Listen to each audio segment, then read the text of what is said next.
this is Myra Elaine on the Buying Space channel. I'm reading from the Torah. This is the Hebrew on this side and the English on this side. I just read the chapter where Joseph was sold off as a slave, and he was taken to Egypt, and he was sold to the captain of the guards. And before we go on with Joseph's story, we see here the tale and woe of Judah, who was the main conspirator in selling off his brother. And this is chapter 28, and this is hardly ever told in the story of Joseph and the coat of many colors.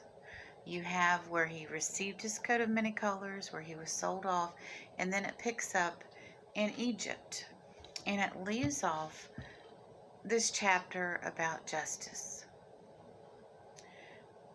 Chapter 28, verse 1. And it came to pass at that time that Judah went down from his brothers and turned into a certain Adulamite, who was Torah. And Judah saw there was a daughter of a certain Canaanite, whose name was Shua. And he took her, and he went into her, and she conceived and bore him a son, and called his name And she conceived again, and bore him a son, and called his name Onan.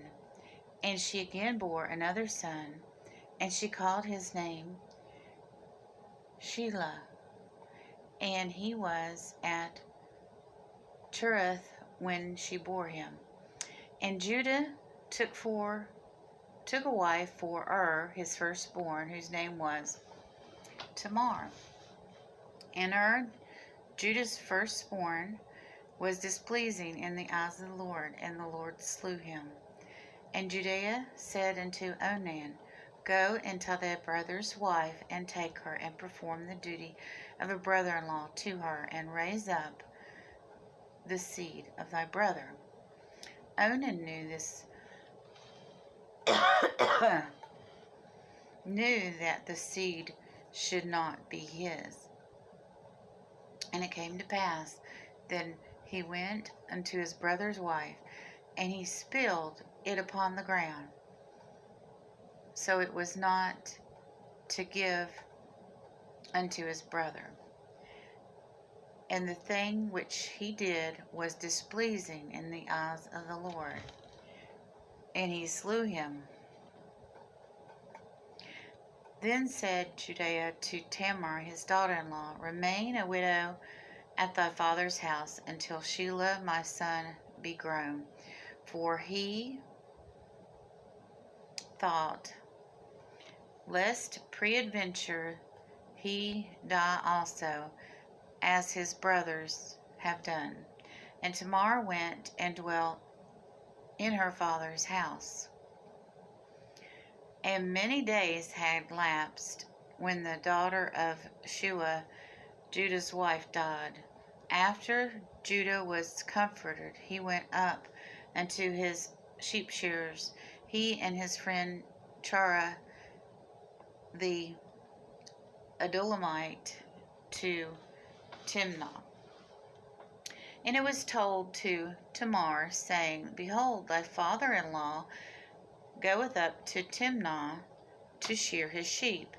And she put her widow's garments off of her, and covered herself with a veil, and concealed her face, and sealed herself in the crossroads, which was the way of Timnah. For she saw Shelah was grown, and that she was not given to him for wife.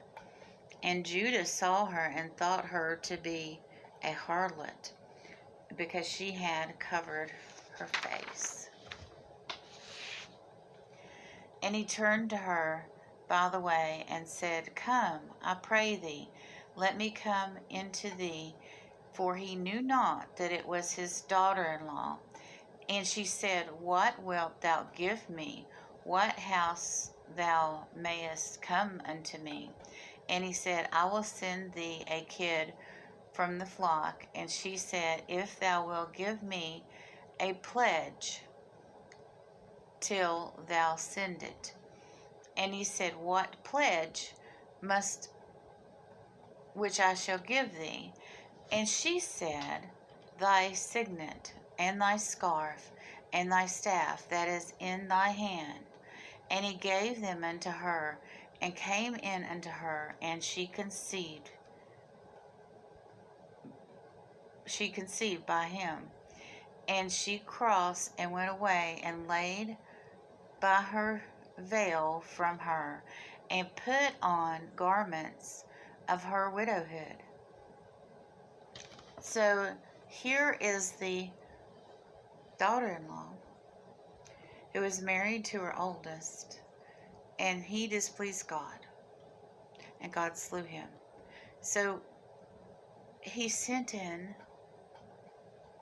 Judas and his next son to lay with her, and he pulled out and wasted his seed, and that displeased God, and he was slain. So then the third son was too young. So Judah told her, Go stay with your father. Well, after a time, she came back, and she found out that the youngest son was old enough to marry, but they hadn't sent for her. So she deceived Judah and took his signet ring, his signet and his staff, and what else was it? And his scarf, which would have been distinctive because they were handmade. And then she put back, she conceived, slept with him and conceived, and then put back on her widow's garments and left. And there was none the wiser.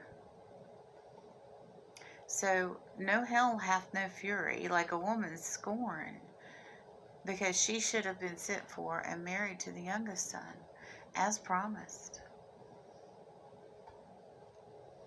I guess he was afraid that his youngest son might die too. I don't know what the reason. In this culture, they had no problems with brothers marrying the widows of brothers. And so next week we'll find out what became of his daughter-in-law and him and their unborn child. Have a wonderful and blessed day, everyone.